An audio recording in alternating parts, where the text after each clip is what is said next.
Welcome. In this video, I will show you how to adjust the display brightness on BLACKSHARK Pad SE. So the simplest way to do this is by swiping down the control center and moving the slider to the right or to the left.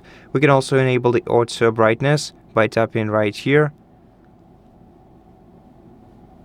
And for more advanced settings, we're gonna have to open the settings menu and scroll down to display settings. Here we can also adjust the brightness level manually and enable the adaptive brightness. But we can also enable or disable the dark theme for our tablet and adjust display size and text. And we can also enable the night light filter and adjust its intensity as well as schedule it in the same menu. And that's basically it. Thank you for watching this video. If it helped you, please consider subscribing to our channel, leave us a like and a comment below, and I'll see you in the next one.